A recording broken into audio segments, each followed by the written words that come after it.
Good evening, sir. Good evening, beta.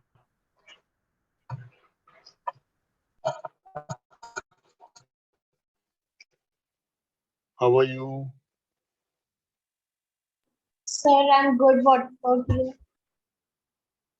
Yeah, I'm also good, बेटा. तो बेटा जितने भी हमने लास्ट क्लास में किया वो आप लोगों ने रिवाइज किया. Yes, sir.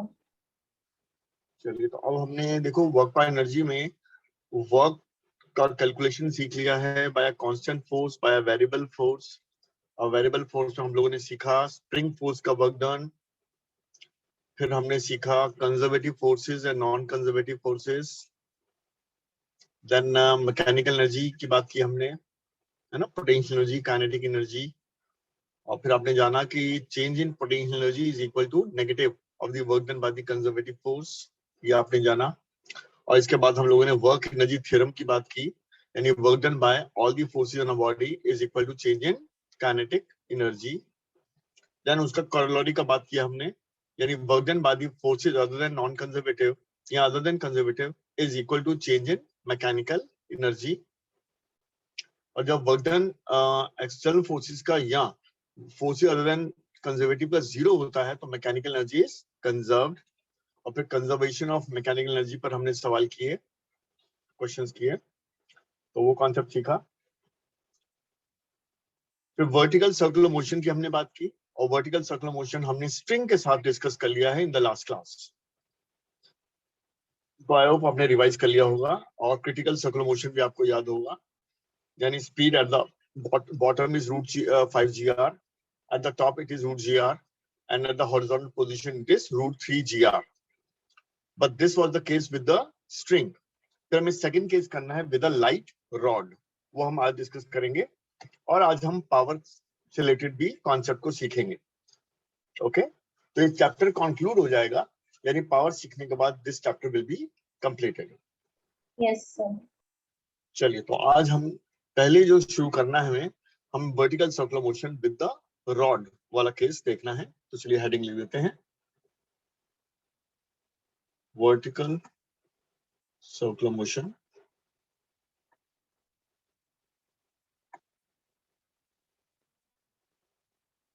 massless rod.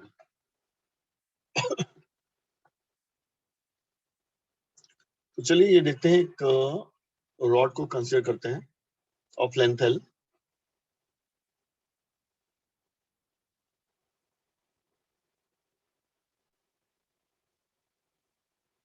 और ये मास है m. तो about point O it is hinged and now it is free to rotate about the axis which is passing to the point O. तो ये सर्कुलर मोशन कुछ ऐसा होने वाला है. फिर से हम A पोजीशन, B पोजीशन और C पोजीशन की बात करेंगे. And then we'll discuss if the motion is critical, then what are the minimum speeds at A, B and C. ठीक है, तो यहाँ लिखते हैं expression of critical speeds at A, B and C. That is when the vertical circular motion is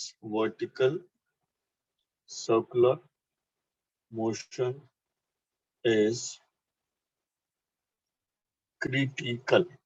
okay, तो critical का मतलब हमें पता ही है कि इससे कम स्पीड अगर होगी तो वर्टिकल सर्कुलर मोशन कंप्लीट नहीं हो पाएगा.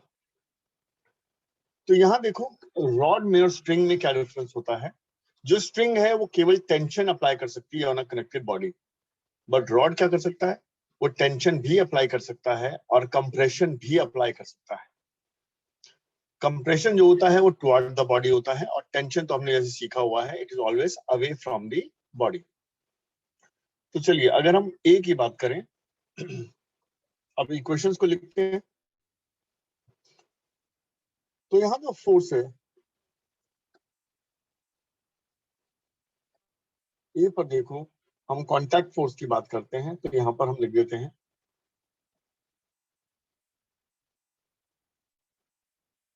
F A.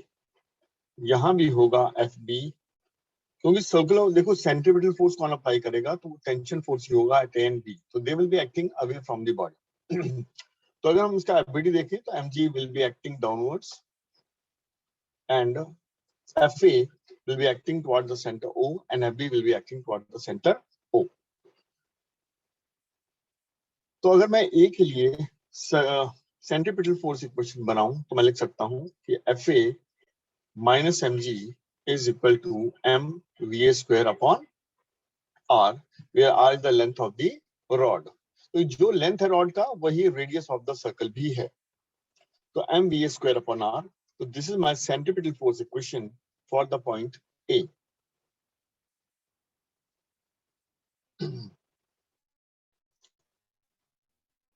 अब मैं बी की बात करूं तो फॉर बी वी नो कि mg तो वर्टिकली डाउनवर्ड लग रहा है, तो आपको सेंट्रीपिटल फोर्स कौन प्रोवाइड करेगा, तो वो होगा fb, तो this vb square upon rk। और नेचर क्या है, fa भी टेंशन फोर्स है और fb भी टेंशन फोर्स है। अब आते हैं c पर। तो c के लिए अगर सोचें तो c पर देखो ध्यान से, mg ने तो लगना है वर्टिकली डाउनवर्ड। अब हम पहले ये सोचें कि क्रिटिकल स्पीड c पर क्या हो सकती है, what can be the minimum speed at c for the critical circular motion. तो ये आप थोड़ा देख पाएंगे कि इवन जीरो विल डू, यानी अगर ये जस्ट जीरो भी होती है एट सी, तो body is not going to drop downward since it is supported by the rod, rod उसे नीचे गिरने नहीं देगा। यानी स्पीड सी पर जो है वो एग्जैक्टली जीरो नहीं कहेंगे, बट अप्रोचिंग टू जीरो कह सकते हैं। it is as low as zero and it is very close to zero, even then this body is not going to fall down, and because of inertia it will move ahead, and as it comes down speed will increase।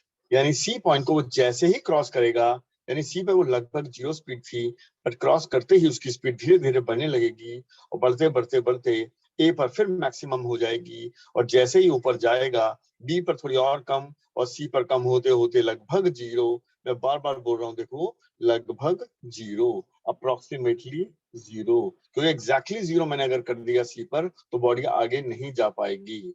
But अगर वो सी पर आई और उसका velocity या speed कहें very close to zero है, तो due to inertia it will move ahead, और जैसे वो सी पॉइंट को क्रॉस करेगा तो because of the MG force it will come down, and in this way the vertical circular motion will continue. यानी circular motion तो continue होता रहेगा, बट सी पर जो मिनिमम स्पीड है वो हम कह सकते हैं जीरो है। तो इस डिस्कशन से हमें समझ में आता है कि in this case minimum speed at c is vc, which is nearly equal to zero। और अगर स्पीड जीरो है, स्पीड अगर जीरो है तो सेंट्रीपिटल फोर्स कितना चाहिए, mvc स्क्वायर अपॉन r कितना होगा, तो that will be zero. And if mvc square by r is zero, then net force toward the center must also be zero। अगर net force toward the centre zero है तो mg अगर downward है तो ऊपर कोई ना कोई फोर्स तो होगा जो mg को बैलेंस करेगा। और ये कौन सा फोर्स है, ये कंप्रेशन फोर्स है bye the rod on the mass at the point C। ठीक है, तो हम लिखेंगे since vc is nearly zero, mvc square by r is zero, so net force toward the center towards the center of the circle is zero, which implies mg force is balanced by the compressive force, balanced by the compressive force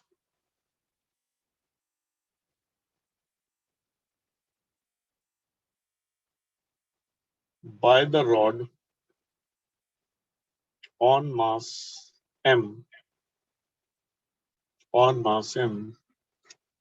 which is acting vertically upward, which is acting vertically upward at the position C. ठीक है ना?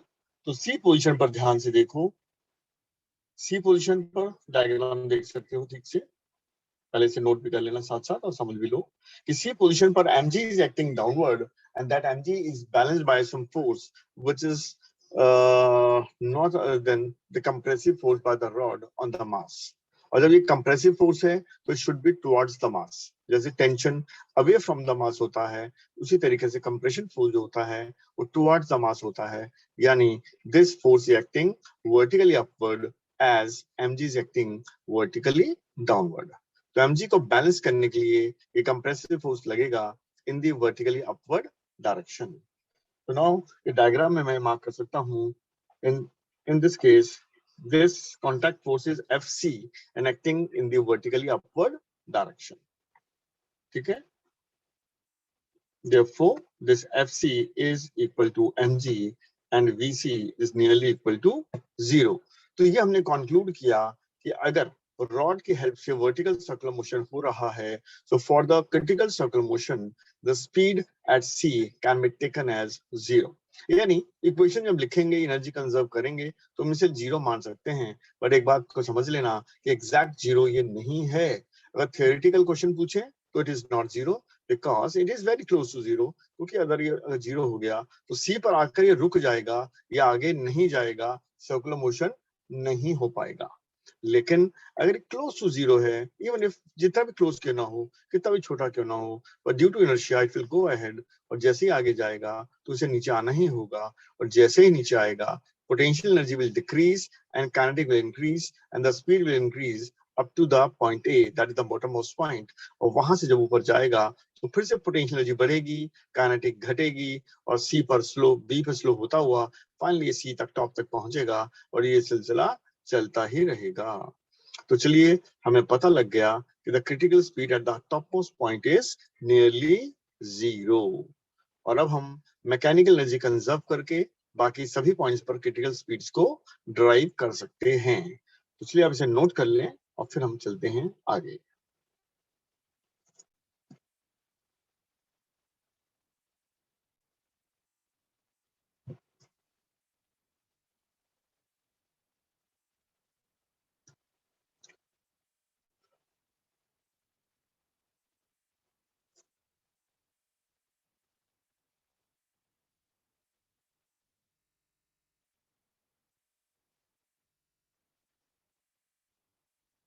Sir, done.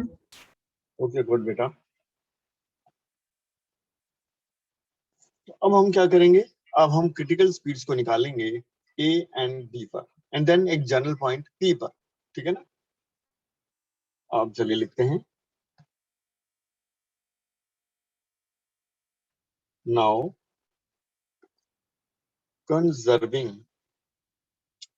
the mechanical energy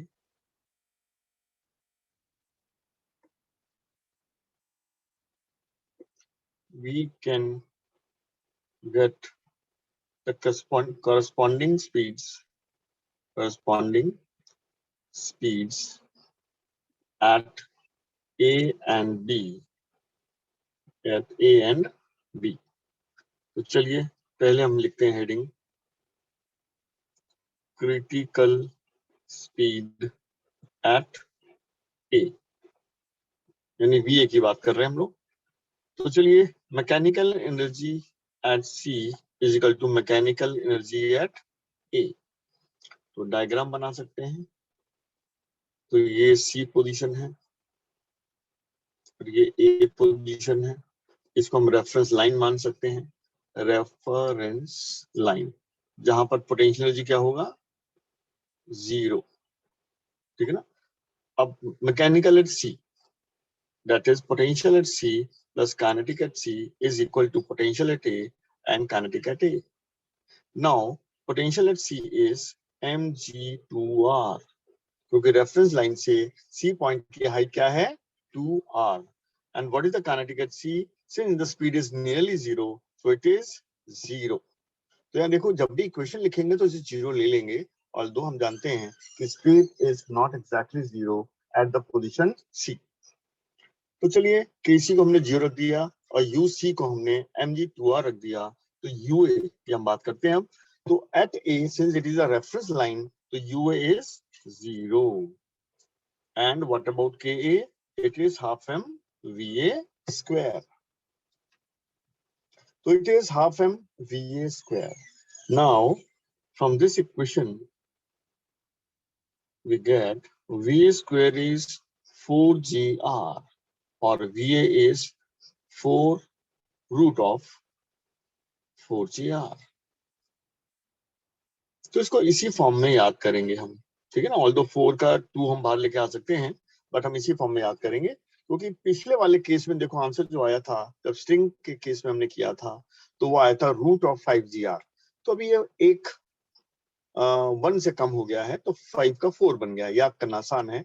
तो bottom most point पर जो है value हो गई root of 4GR, तो इसे हम नोट कर सकते हैं।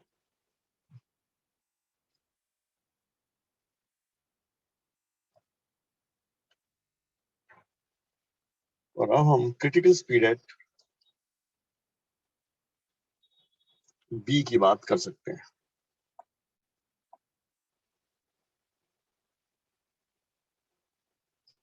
चलिए, तो critical speed at B, critical speed at B, तो फिर से आप मैकेनिकल एनर्जी कंजर्व कर सकते हैं बिटवीन C एंड D और चाहे तो A एंड B। चलिए, तो इस बार हम क्या करते हैं, A और B के बीच में कर लेते हैं, ठीक है। तो लिख लेते हैं by conserving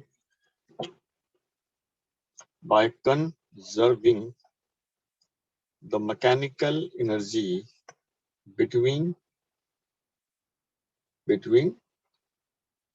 A and B, है ना, bottom most point A and B।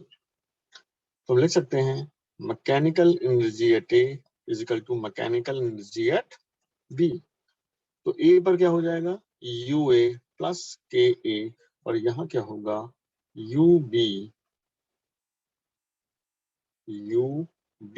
और ये KB। तो potential energy at B plus kinetic energy at B। अब पोटेंशियलिटी क्या है, ये तो रेफरेंस लाइन है, तो ये तो हो गया 0 and kinetic is half m VA square, और VA स्क्वायर क्या था 4mg, क्या था 4gr, sorry not 4mg, it is 4gr। Potential energy at B क्या हो जाएगा, B का जो हाइट है from the reference line it is r, तो we can write it as mg capital R with the positive sign, and this is half m VB square। अब यहां से देखो 2 से ये 2 कैंसिल हो गया, तो this is 2GR and this is mgr। तो 2GR में से एक GR mgr गया, तो ये बचा mgr and this is half m VB square. तो m से m कैंसिल हुआ, तो ये आ गया 2GR। तो VB का एक्सप्रेशन भी हमारे पास आ गया 2GR। देखिए स्ट्रिंग के केस में क्या आया था, रूट ऑफ 3GR, और अभी आ गया रूट ऑफ 2GR। फिर से एक वैल्यू कम हो गई, 1 से एक कम हो गया, 3 का 2 बन गया, याद करना थोड़ा आसान हो जाएगा। तो VB is root of 2GR। तो चलिए, क्रिटिकल स्पीड्स हमें मिल चुकी हैं, क्रिटिकल स्पीड्स हमें मिल चुकी हैं रूट 2GR। अब हम किसी भी जनरल पॉइंट पर बात कर सकते हैं, at any point P the expression of critical speed. चलिए लिखते हैं expression of critical speed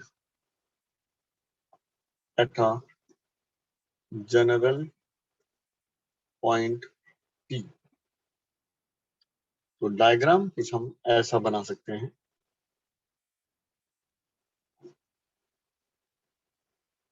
तो जैसे कि हम जानते हैं ये A है, ये B है, ये ऊपर C है, तो ये हमने ले लिया, चलिए P, और ये एंगल बनाता है theta with a line OA। तो इस केस में हमें क्या करना होगा, हमें P पॉइंट की हाइट निकालनी होगी from the reference level, this H। तो H आप जानते हैं क्या है, वो है R माइनस, ये परपेंडिकुलर ड्रॉप करो, ठीक है ना, तो ये है R cos थीटा। ध्यान से देखो, H is R minus R cos theta. तो फिर से हम कंजर्व करेंगे एनर्जी या mechanical energy between A and P। तो लिखते हैं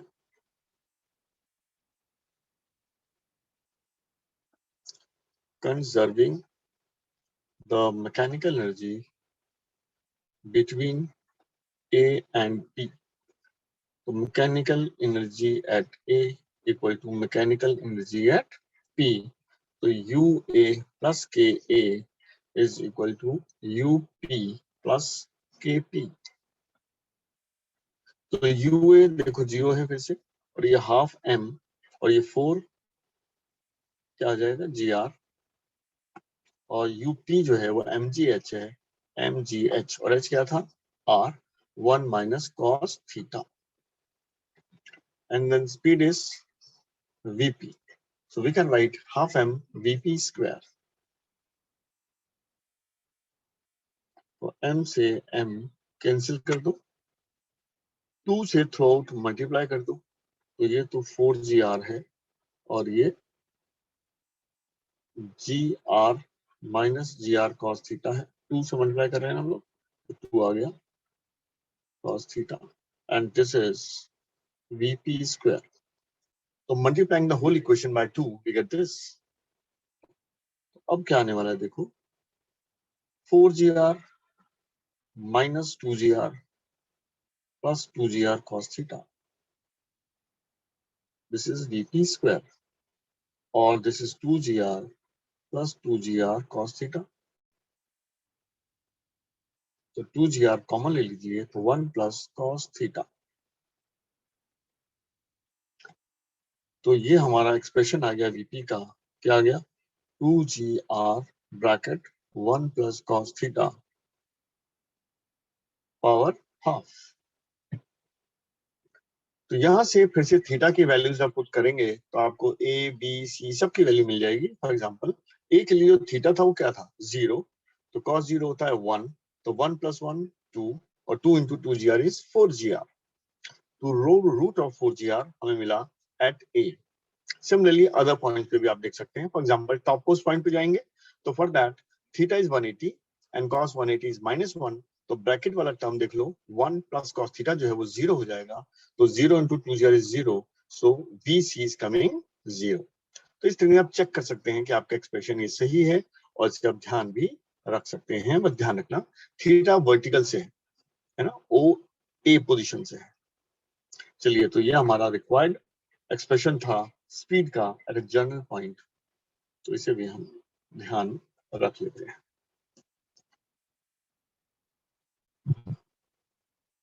अब हमारा एक स्पेशल केस है, यहाँ पर एक स्पेशल क्वेश्चन पूछा जाता है, तो इसे नोट कर लें, फिर मैं उस पर आता हूँ।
सर हो गया। ठीक है बेटा। अब यहाँ पर देखो एक स्पेशल केस है।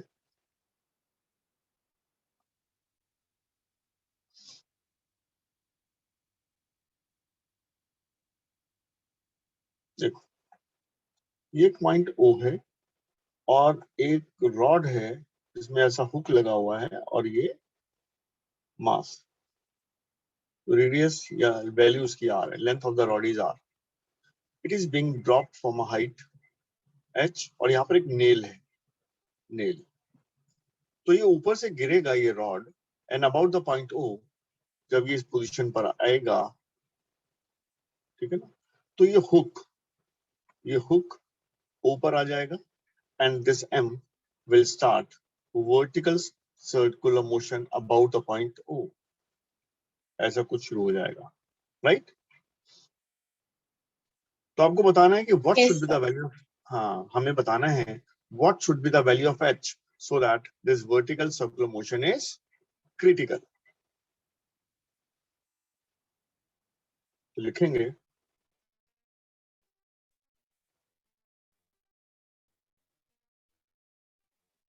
rod is dropped from height H as shown in the figure.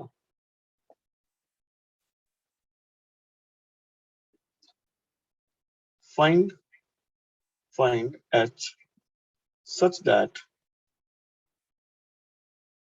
its circular motion about O, its circular motion about O is critical. ठीक है ना? तो चलिए देखना है कि इसका जो सर्कुलर मोशन हो वो O के अबाउट क्रिटिकल हो जाए।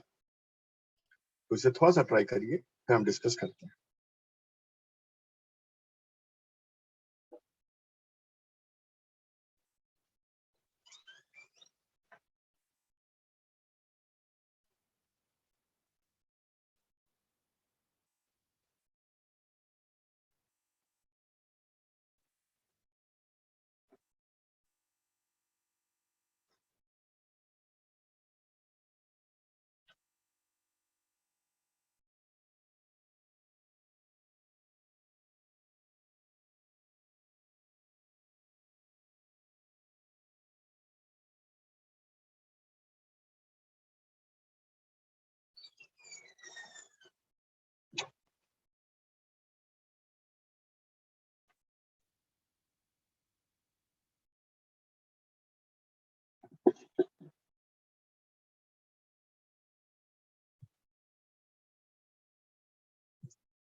हाँ जी अंशिका, सोचा आपने क्या होगा यहाँ पर?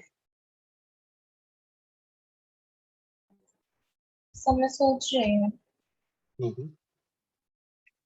तो जैसे ये जो पोजीशंस हैं, जैसे मैंने कहा था ये ए है, ये बी है, ऊपर टॉप पे सी होती है कहीं, तो ये कोई डी पोजीशन है, बट ये है क्या? ये हॉरिजॉन्टल पोजीशन है ना? जैसे ए यस पर जो सर। स्पीड होती है क्रिटिकल, वो तो थी √4GR, और बी पे क्या होगी? √2GR। देख रहे हैं ना, बी पर यस सर। 2GR, तो बी का स्पीड और डी का स्पीड तो एक ही होगा ना, एक लेवल पे है। Yes sir. तो हम कहेंगे अगर एच हाइट से ड्रॉप किया है, तो for the motion to be critical the speed at D should be √2GR। Okay, यहां से हम लोग स्टार्ट करेंगे। For motion to be critical, speed at D, which is same as B, as except, which is same as VB, should be equal to, या VD equal to √2GR। है ना। तो हम क्या करेंगे, इनिशियल पोजीशन और final position में energy को कंजर्व कर देंगे। तो इनिशियल पोजीशन क्या ले लें, मान लो ये कोई पोजीशन P ले लेते हैं। तो कंजर्विंग द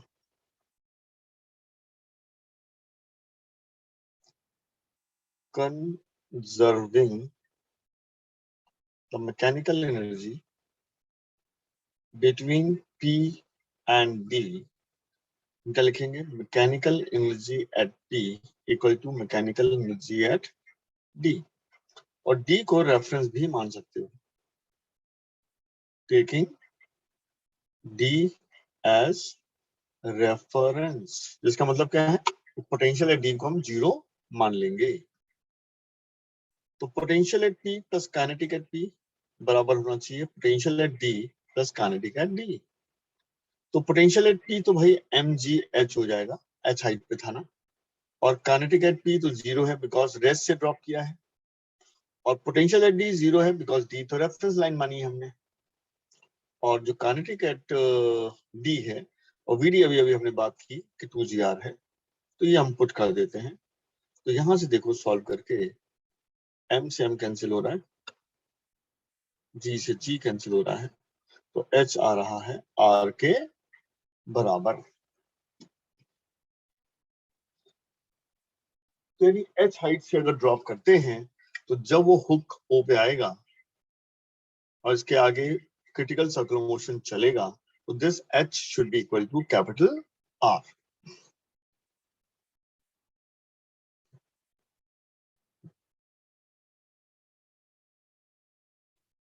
ठीक है, क्लियर है।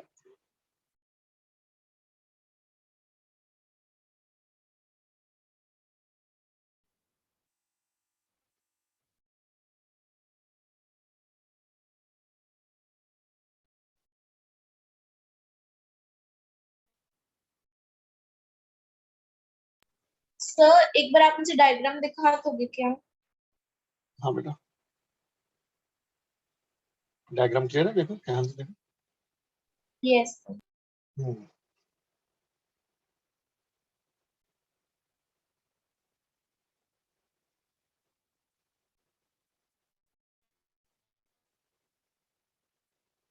सर हो गया डायग्राम। ठीक है बेटा, तो इस समझ में आ गया ठीक से।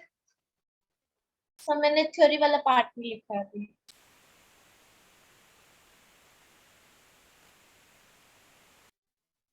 नहीं अभी लिख लो।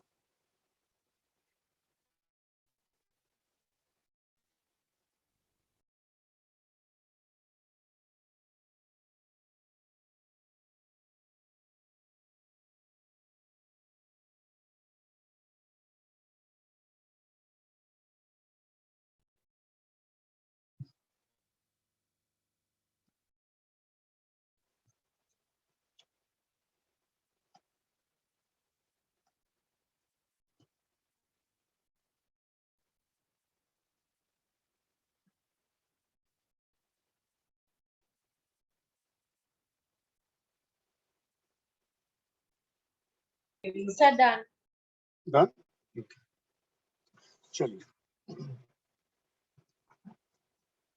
तो एक और हम क्वेश्चन देखते हैं।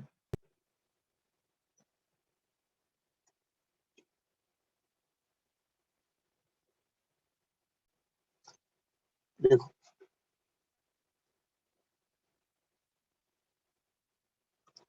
मान लो ये पॉइंट O है, और यहाँ पर ना स्ट्रिंग ले रहे हैं हम लोग, स्ट्रिंग या मास है, और स्ट्रिंग का लेंथ क्या है L।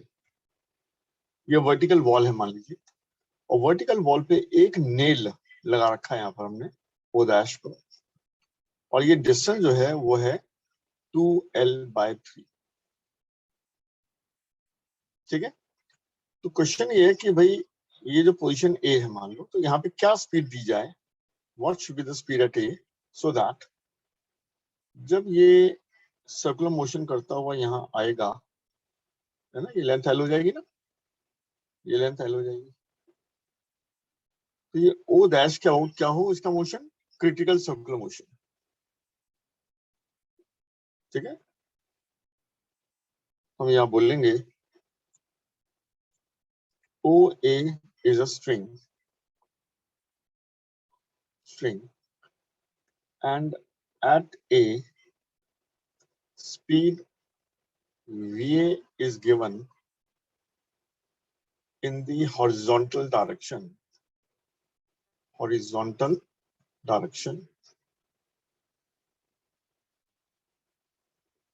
Find VA if the motion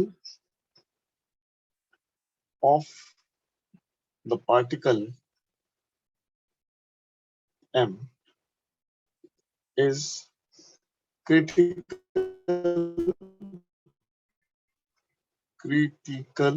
circular motion about O dash as shown in the figure.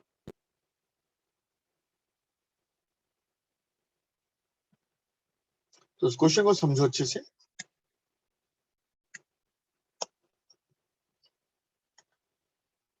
ओ एक स्ट्रिंग है, ठीक है ना, ओ से एक पार्टिकल हैंग कर रहा है एम मास का, और स्ट्रिंग का लेंथ क्या है एल। हमने हॉरिजॉन्टल डायरेक्शन में एक स्पीड दी है वीए,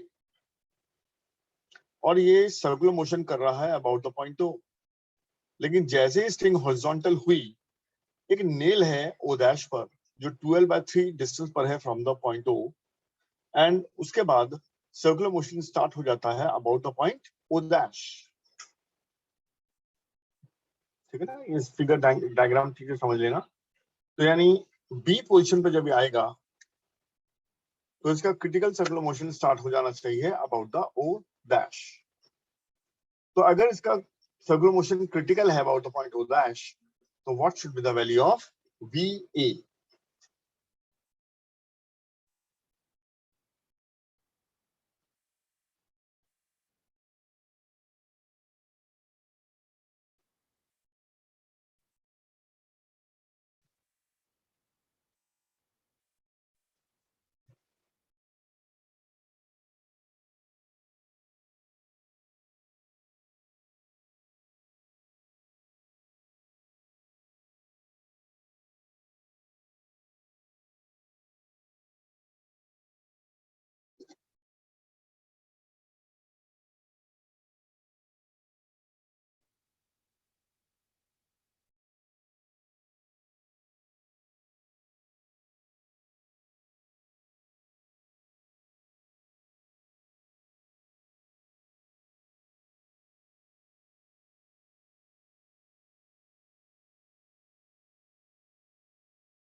तो sir VA is equals to √2GL नहीं होना चाहिए? कहाँ पे ए पर बेटा? Yes sir. देखो स्टार्ट जो हुआ था वो वर्टिकल सर्कुलर मोशन स्टार्ट हुआ था ओ के about, O was the center, and जो क्रिटिकल सर्कुलर मोशन है ना वो ओ के अबाउट नहीं है, वो ओ डैश के अबाउट है। और ओ डैश पे जब आएगा तो इसका जो रेडियस बन जाएगा वो क्या होगा, वो तो ओबी लेंथ होगा। And what is OB length? L minus 12/3, that is L/3, है ना? तो अंडरस्टैंड ये करना है नहीं कि आ रहा। समझ नहीं आ रहा है, ओके ठीक है। तो आप ऐसा इमेजिन करो, आपके रूम की वर्टिकल वॉल पे ना दो नेल्स हैं, वर्टिकल वॉल पे नेल्स है ना, कीलें। Yes sir. ओ और ओ डैश दो हॉरिजॉन्टल लेवल है, दो पॉइंट है ओ एंड ओ डैश, है ना? और उन दोनों कीलों के बीच में जो दूरी है वो है 12/3, ठीक है?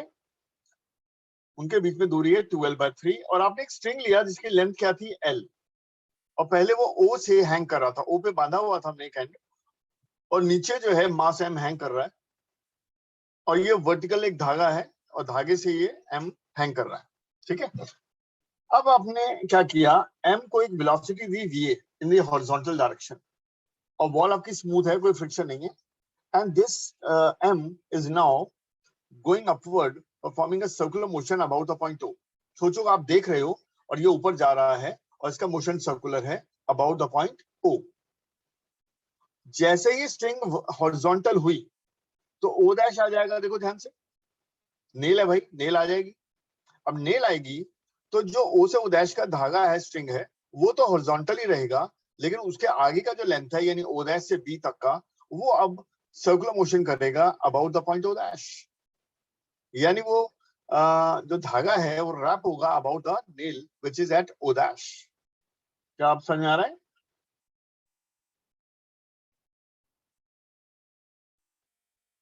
हाँ जी बेटा, नहीं अभी नहीं आया समझ में अंशिका? सर अभी भी थोड़ी सी कंफ्यूजन है, ठीक है? कोई बात नहीं, तो इसको थोड़ा ट्राई करो। मतलब देखो, सबसे पहले इमेजिन करना पड़ेगा आपको। आप पहले क्या करो, एकदम जैसा मैं इमेजिन करवा रहा हूँ उसे करो। थॉट्स, बाकी जो थॉट्स आ रहे हैं, कुछ भी और सोच आती है उसको साइड में करो पहले थोड़ी देर के लिए, और जो इमेजिन मैं करवा रहा हूँ उसको साथ साथ इमेजिन करो। अब इस बार मैं दोबारा करवा रहा हूँ और तुम क्या करोगे, तुम बिल्कुल वैसे इमेजिन करोगे जैसा कि मैं आपको बता रहा हूँ। यस आप जिस रूम में पढ़ रहे हैं तो कोई ना कोई वर्टिकल वॉल तो आप देख रहे होगे ना। Yes sir. उस दीवार पे सोचो दो कीले हैं, दो नेल्स हैं हॉरिजॉन्टल लेवल पे, O and O dash. Imagine करो दो कीले हैं, हो गया इमेजिन? Yes sir. अब O और O डैश के बीच में जो डिस्टेंस है वो आपने रखा हुआ है 2l/3। 2l/3 जो L से कम होता है ना, 2/3 ऑफ द L है। Yes sir. और O से आपने हैंग कर दिया एक स्ट्रिंग, धागा, और उस नीचे बांध दिया small point mass M। Imagine करो। Yes sir. अब आपने हॉरिजॉन्टल स्पीड दे दी VA मास को, जैसे हाथ से करते हैं एक मतलब इंपल्स लगा देते हैं, हॉरिजॉन्टल फोर्स लगा देते हैं और वो मूव कर जाता है आगे। तो आपने एक फोर्स लगाया और ये VA से चल पड़ा। सोचो अगर वो नेल O डैश पे ना होती, मान लो ना होती, तो ये L रेडियस के सर्कल पर मूव करता रहता, यानी ऊपर नीचे से ऊपर तक जाता है ना, टॉप मोस्ट पॉइंट तक, फिर ऊपर से नीचे आ जाता, और आप देख रहे होते कि भाई हाँ इसका वर्टिकल सर्कुलर मोशन हो रहा है अबाउट द पॉइंट O, और उसका रेडियस कितना है, L के बराबर। क्या यहां तक बात समझ में आई? अगर nail Yes, O sir. Dash पे ना होती तो ऐसा नजर आता। पहले तो ये इमेजिन करो, कर लिया? Yes, sir. अब देखो, लेकिन नेल तो है O डैश पर, तो होगा क्या, ये धागा जैसे हॉरिजॉन्टल होगा, यानी OB हॉरिजॉन्टल सोचो, यानी O डैश बीच में आ चुका है और ये हॉरिजॉन्टल हो चुका है, तो यानी जो धागा O और O डैश के बीच में आएगा वो तो अलाउड ही नहीं है ना ऊपर जाने के लिए, Yes, sir.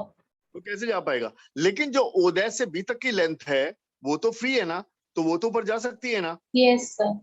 तो इसका मतलब ये कि जो पार्टिकल है वो O डैश के about of vertical circular motion करेगा। सोचो जरा ध्यान से, क्या इमेजिन कर पा रहे हो? Yes, sir. Very good. तो यानी अब जो इसका सर्कुलर मोशन इसके बाद होना है वो O डैश के अबाउट होना है, और क्रिटिकल भी किसके अबाउट करना है हमें, O डैश के अबाउट। तो O डैश के अबाउट अगर हमें क्रिटिकल करना है तो हम जानते हैं कि O डैश के लिए ये पोजीशन कैसी है, ये हॉरिजॉन्टल पोजीशन है, और हॉरिजॉन्टल में याद है ना क्रिटिकल स्पीड का एक्सप्रेशन क्या होता है, √3gr। याद है ना स्ट्रिंग के केस में √3gr। पहले रिकॉल करो, हाँ भाई ये फॉर्मूला होता है। यानी अगर हॉरिजॉन्टल पोजीशन हो, समझ गए ना हॉरिजॉन्टल का मतलब क्या, जैसे ये सर्कल है तो ये पोजीशन A है और ये B है, मतलब ये हॉरिजॉन्टल पोजीशन है B की। तो O डैश के लिए भी अब ये मास यहाँ आ चुका है, यानी ये हॉरिजॉन्टल पोजीशन पे आ चुका है, और हॉरिजॉन्टल के लिए जो B पर स्पीड होनी चाहिए वो √3gr होनी चाहिए। ये आप पहले ही ड्राइव कर चुके हैं, क्या याद आ गया? Yes, sir. राइट। लेकिन R की वैल्यू अब क्या लेने वाले हैं हम लोग, L लेने वाले हैं या L/3 लेने वाले हैं?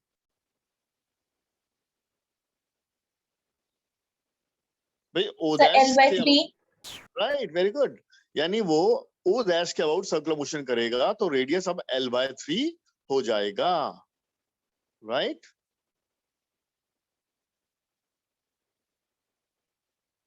ठीक है ना। तो यानी हमें स्पीड मिल गई एट बी, हमें पता चल गया कि बी पर स्पीड क्या होनी चाहिए। तो क्या होनी चाहिए भाई, तो क्या लिखेंगे, since motion is critical about O dash,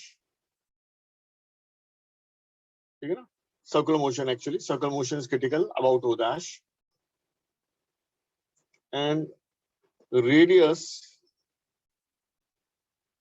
is L by 3 now, hence critical speed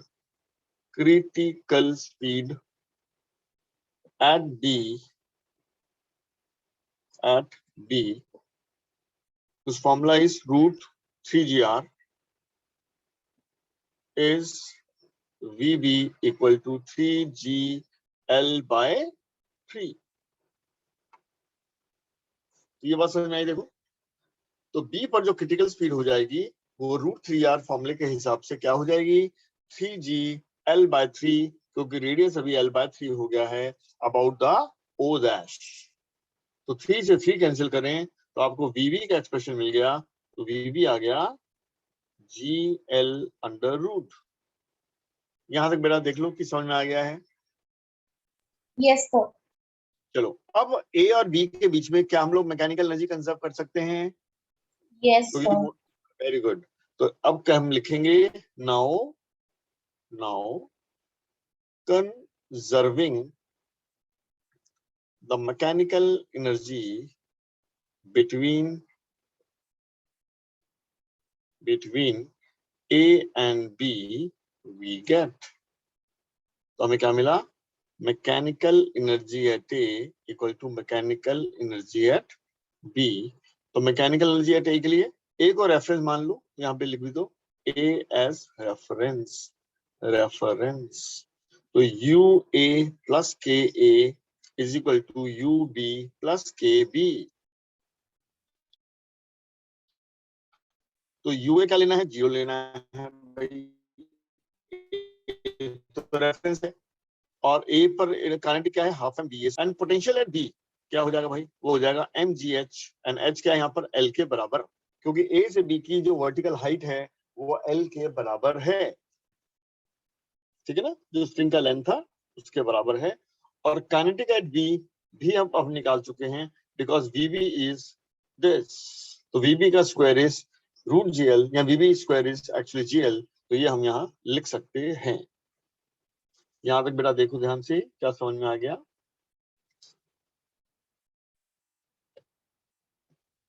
yes sir. अब मास को कैंसिल करेंगे और 2 से थ्रू आउट मल्टीप्लाई करेंगे तो हमें क्या मिलेगा, हमें मिलेगा VA स्क्वायर इज 2GL और यहाँ मिलेगा हमें GL, यानी कि ये हो जाएगा 3GL। तो VA की वैल्यू इस केस में आ गई रूट ऑफ 3GL और यही हमारा रिक्वायर्ड आंसर है।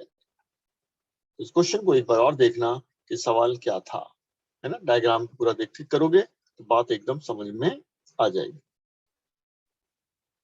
अब एक बार दोबारा क्वेश्चन को पढ़ना, पूरे को देखना, आपको हर चीज क्लियर दिखेगी।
सर एक बार थोड़ा नीचे स्क्रॉल कर दो।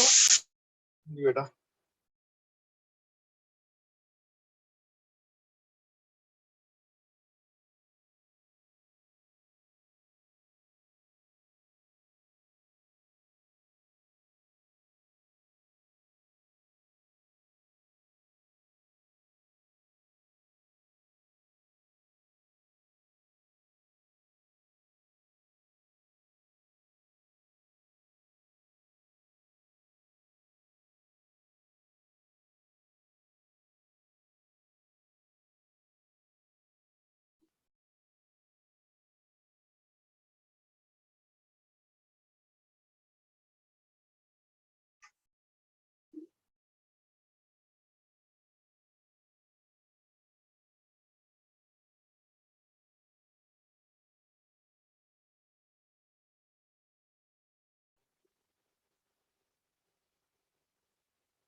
सब हो गया। ठीक है बेटा।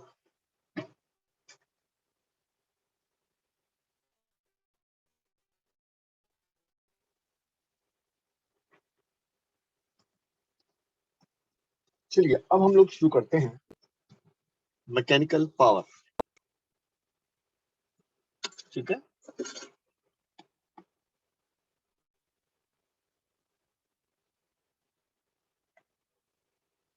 मैकेनिकल पावर क्या होता है?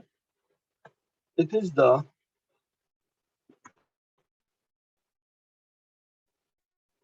rate of doing work। तो किसी भी फोर्स के द्वारा पावर डिलीवर होगा जिस रेट से वो वर्क कर रहा है, एवरेज पावर। एवरेज पावर ये क्या होता है? Total work done upon total time. ठीक है ना? अच्छा, वर्क डन का जो यूनिट है,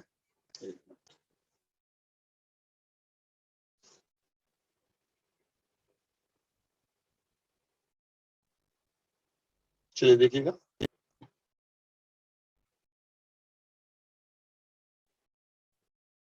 तो वर्क डन का जो यूनिट है वो तो जूल है, और जो टाइम है वो टाइम मतलब सेकंड में है। तो यूनिट क्या होता है? इसका यूनिट होता है जूल पर सेकंड, जिसे हम क्या बोलते हैं? वॉट। चलिए यूनिट की बात अभी कर लेंगे। पहले हम लिख लेते हैं इंस्टेंटेनियस पावर क्या है। इंस्टेंटेनियस पावर, तो ये देखो क्या होता है, ये होता है dw/dt। यानी टाइम इंटरवल अगर बहुत स्मॉल हो और जो वर्क डन है वो भी स्मॉल ही होगा, तो dw/dt ratio will give us instantaneous power. अब जैसे dw है वो तो f.ds होता है,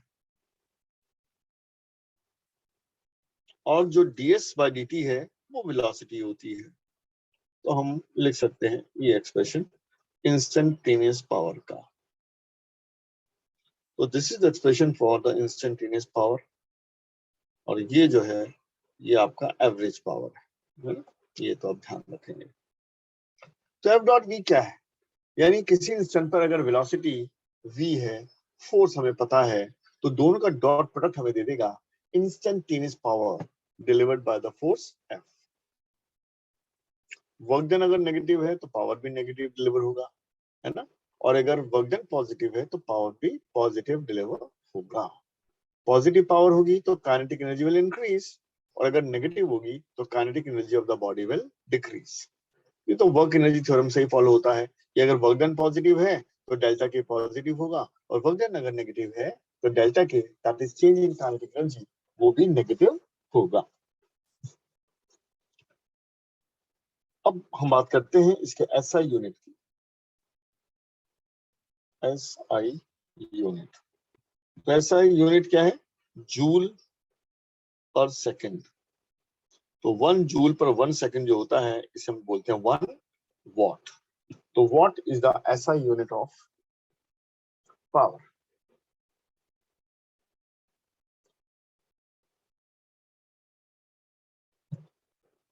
So if the work done is 1 joule in 1 second, then the power is said to be 1 watt. अब एक कमर्शियल यूनिट होती है, वो भी हम जाने, वो होती है हॉर्स पावर।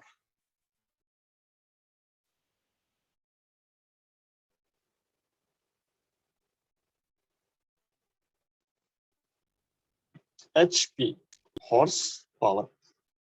तो 1 HP जो है वो कितना होता है? ये तो आपने लोअर क्लासेस में भी कभी ना कभी सीखा हुआ है। तो इट इज 746 वॉट। तो इसे हम याद रखेंगे यूनिट्स के लिए। तो 1 HP इज 746 वॉट।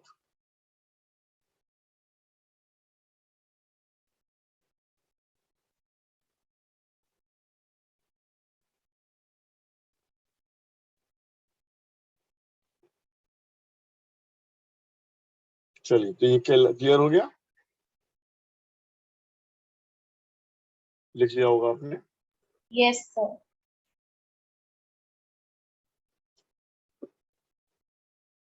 अब इसका जरा एप्लीकेशन देखते हैं।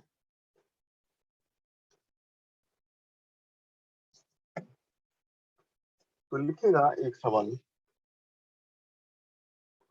What is the power of an engine, what is the power of an engine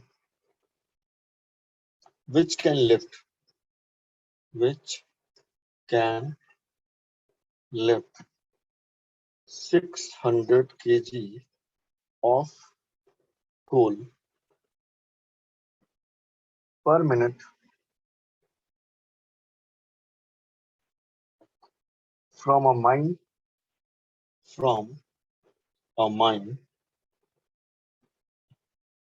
20 metre deep.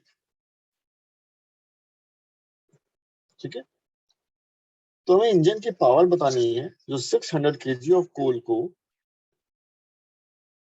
Lift करता है पर minute from a mine 20 metre deep. तो पहले ये अंडरस्टैंड करना है कि भाई वर्क डन कितना करेगा ये इंजन। तो mgh, यानी mg is the force and h is the height, so work done by the engine is mgh।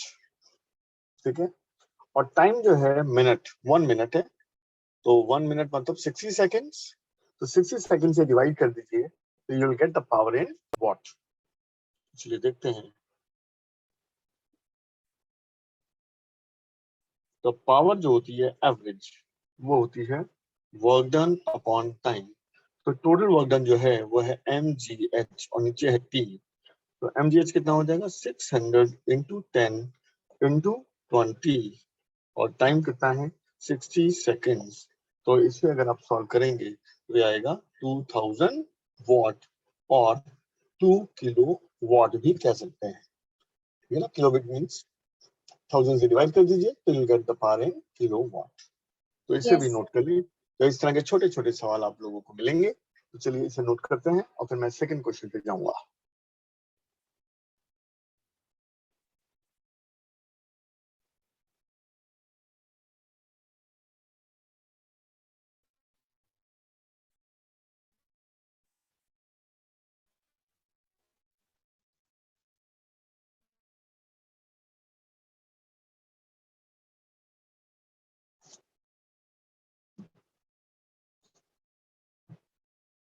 sir, done. Okay,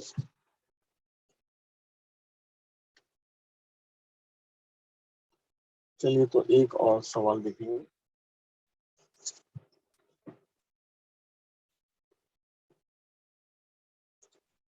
और 2 kilowatt motor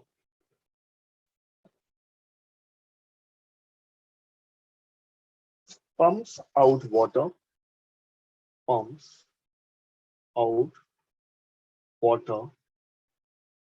from a well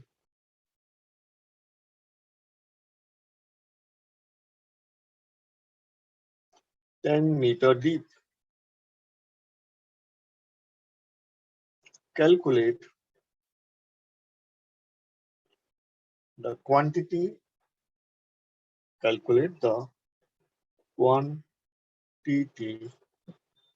of water pumped out per second.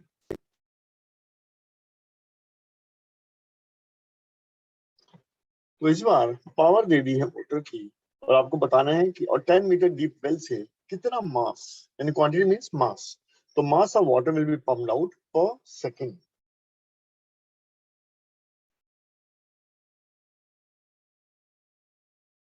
तो यहाँ भी हमें average power की बात करनी है, तो जो वर्क डन अपॉन टाइम है। तो फिर से हम जानते हैं कि वर्क डन कितना करना पड़ेगा, mgh के बराबर, और नीचे तो t है, and power this time is given 2000 वाट। तो याद रखना जब ऐसे यूनिट में रखना होता है तो वॉट में रखेंगे, ऑल्दो किलोवाट गिवन है बट आपसे वॉट पे रखेंगे। m कैलकुलेट करना है, g 10 लेना है, 10 मीटर डीप था और नीचे टाइम भी दे रखा है 1 सेकेंड। तो यहाँ से सॉल्व करके आपका जो मास आएगा वो आ जाएगा कितना, 20 kg। तो 20 kg of water will be pumped out from a well 10 meter deep in 1 second by such a pump। तो ये पंप जो है इतना मास वाटर का ऊपर ले आएगा।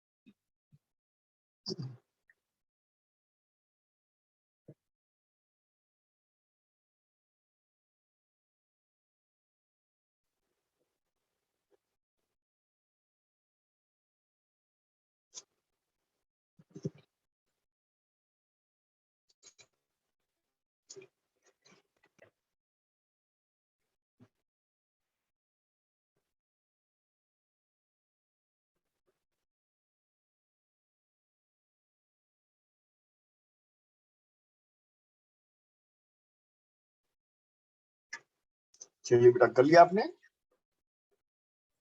सर मैं लिख रही हूँ। हाँ जी बेटा, लिखिए।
Sir done. ओके बेटा, चलिए तो नेक्स्ट देखते हैं।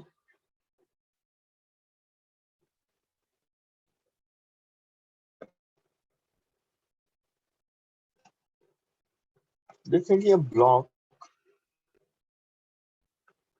of mass 3 kg is pulled on a smooth incline of angle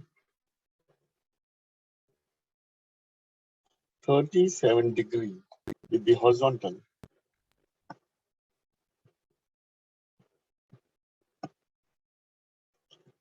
If the block moves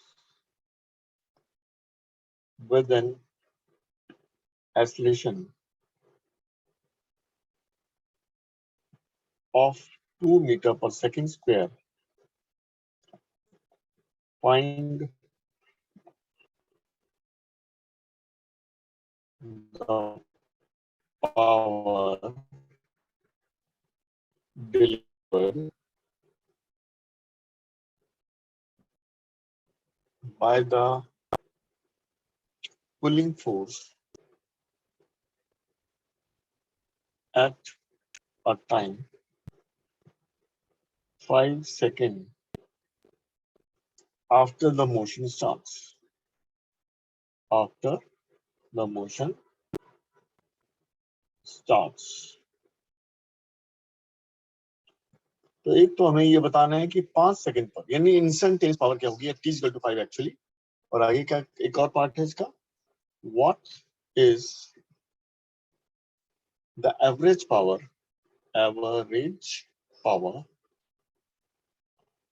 delivered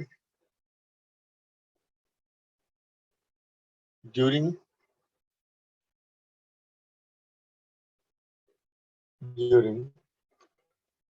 the 5 second after the motion starts. After the motion starts. ठीक है, तो ये दो आपको चीजें बतानी है। तो एक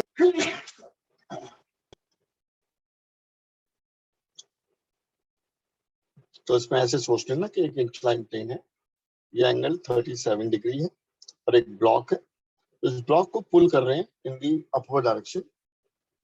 ठीक है, सच दैट कि ए जो है वो 2 मीटर पर सेकंड स्क्वायर है।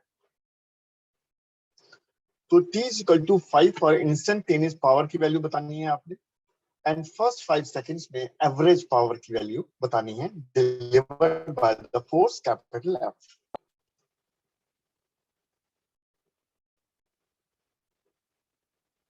मास जो ब्लॉक का है वो 3 kg है, देख लेते हैं 3 kg या, तो mass is 3 kg, acceleration is 2 metre पर second square, capital F given नहीं है, कोई अननोन फोर्स है जो आपको शायद निकालनी पड़ेगी।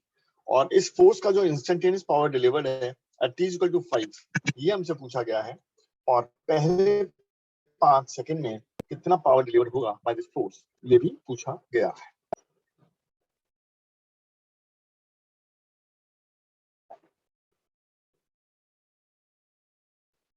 पहला काम हमें क्या करना है, हमें कैपिटल F की वैल्यू निकालनी है। तो सोचें थोड़ा, 2 मिनट सोचें कि कैसे करना चाहिए।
तो पहले तो बेटा हमें एफ निकालना है, तो एफ के लिए आपने क्या किया, कैसे निकालेंगे एफ? सर mg या फिर ma? देखो एक्चुअली नीचे एक फोर्स लगने वाली है mg sin थीटा, है ना, इधर लगती है mg cos थीटा, आप जानते ही हैं, ओपन नॉर्मल रिएक्शन लगता है। तो भी अलोंग द प्लेन के लिए हमें क्या करना पड़ेगा, f minus mg sin theta को ma कहना पड़ेगा ना, क्योंकि नेट फोर्स तो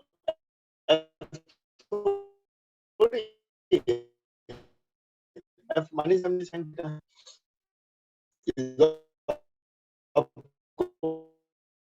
तो ये एंगल जब 37 होता है तो ये वाली साइड और ये 5 होता है, यानी sin 30/5, है ना, ये होती है ना।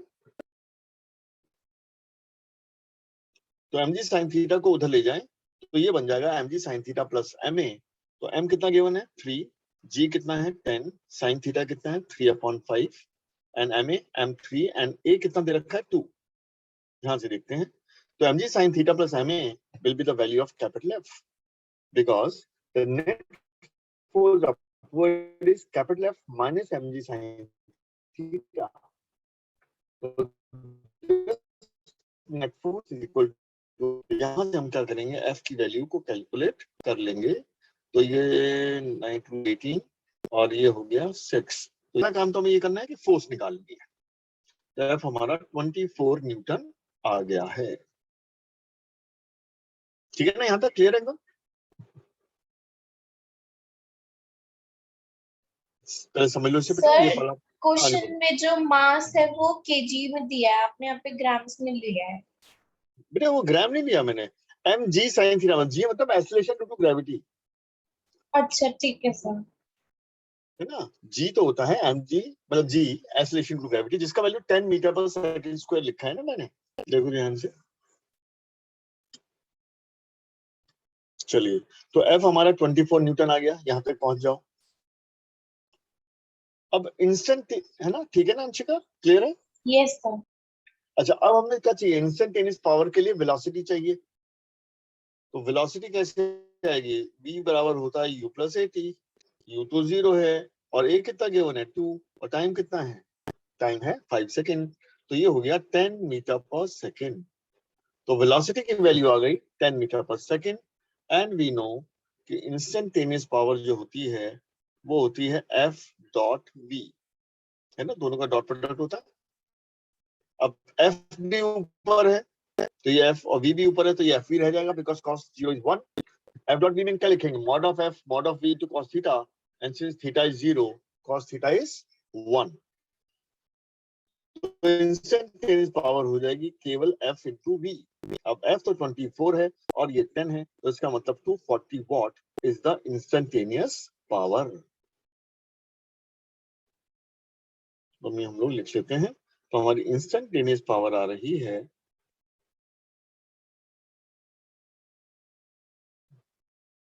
240 वॉट। आई होप ये क्लियर है।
Sir done. ओके बेटा, अब हमें क्या निकालना है, एवरेज पावर। तो एवरेज पावर क्या होता है, P average is work done upon total time. तो टोटल वर्क डन निकालना पड़ेगा हमें, है ना। तो टोटल वर्क डन के लिए हमें डिस्प्लेसमेंट, तो डिस्प्लेसमेंट निकलेगा हाफ टी स्क्वायर फॉर्मूले से। ए कितना है 2, कितना है 5, यानी कि 25, तो ये आ गया 25 मीटर। तो work done by force F is force into displacement, यानी 24 into 25। तो 24 into 20 आता है 600 जूल। तो ये बात समझ लो बेटा कि जो फोर्स है वो 24 न्यूटन थी, वो हम निकाल चुके हैं। और डिस्प्लेसमेंट तो हम हाफ ए टी स्क्वायर से निकाल सकते हैं, बिकॉज u इज 0, तो ut plus half t square apply करेंगे। The work done by capital F is 24, that is force dot displacement, तो 24 into 25 दैट इज 600 जूल। और टाइम कितना है, टाइम है पूरा लेना पड़ेगा ना, total time it is 5 seconds. So average power is W by T 100 upon 5। तो ये कितना आ गया, ये आ गया 120 watt, which is our average power।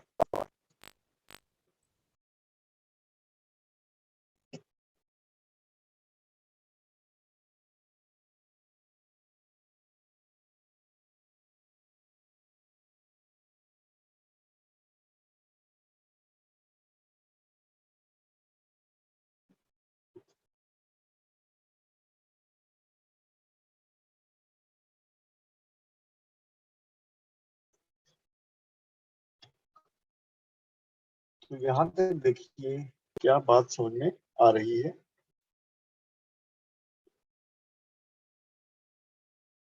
Yes, sir. चलिए इसे नोट कर लीजिए, पूरे क्वेश्चन को अच्छे से देखिए।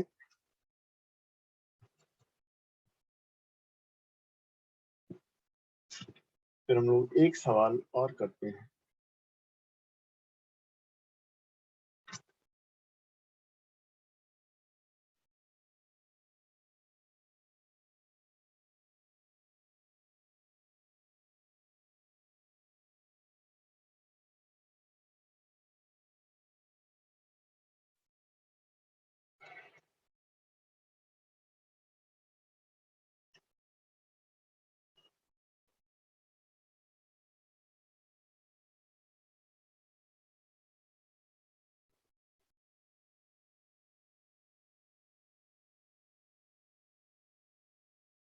तो सर आप एक बार थोड़ा और स्क्रॉल अप कर दो।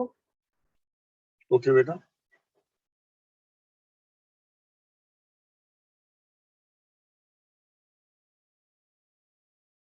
चलिए बाकी आप इसको लीजिएगा।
Sir done. ओके बेटा,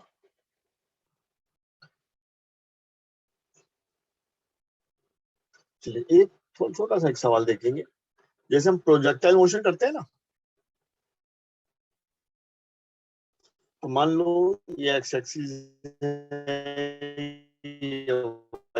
है और हमने पार्टिकल को यू से थ्रो किया, ऊपर प्रोजेक्ट किया एट एन एंगल थीटा।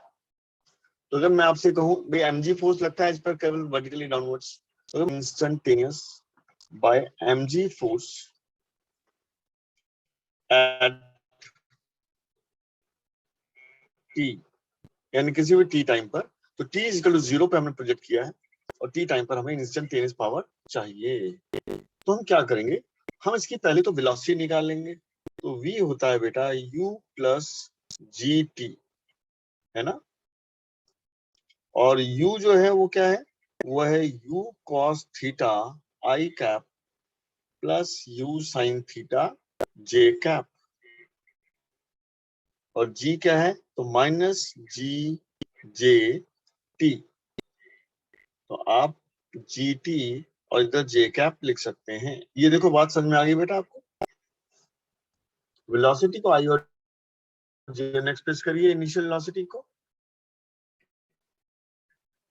और final velocity at time T expression u plus eighty वाला फॉर्मूला, और ए यहाँ पर g है यानी कि माइनस जी है, और डायरेक्शन इसका माइनस जे कैप है।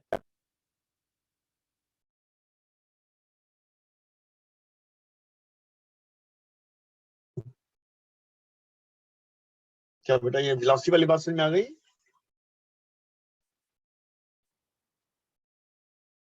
Yes, sir. और जो फोर्स है वो mg है, यानी वो माइनस mg जे कैप है। तो इंस्टेंटेनियस पावर जो होती है वो आपने सीखा है, it is F dot V. तो दोनों का हम क्या कर लेंगे, डॉट प्रोडक्ट ले लेंगे। तो डॉट प्रोडक्ट याद है ना क्या होता है, आई का आई से और जे का जे से। तो इसका मतलब ये हो गया कि u cos थीटा,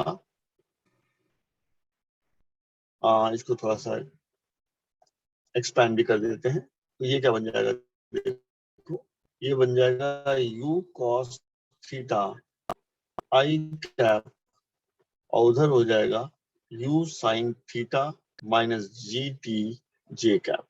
तो वेलोसिटी को आप आई और जे में एक्सप्रेस कर देंगे। इधर तो आई कुछ है नहीं, तो वो तो हो गया 0, और जे का जे से डॉट प्रोडक्ट ले लेंगे, यानी minus m g into u sine theta minus g t. ये आपका इंस्टेंटेनियस पावर आ जाएगा। क्या ये बात देखो समझ में आ गई है आपको? Yes, sir. राइट। तो कभी भी ऐसा हो तो वेक्टर्स को डॉट प्रोडक्ट लेना है ना, तो आई और जे में एक्सप्रेस कर लें, और बाद में उनका डॉट प्रोडक्ट यानी एफ और वी का डॉट प्रोडक्ट ले लें, तो आपको instantaneous power delivered by the force मिल जाएगी। Okay Yes, sir. चलिए, तो आज के लिए फिर इतना ही है। तो आप इसके प्रैक्टिस करिएगा टॉपिक को, right? Thank you, sir. Okay बेटा।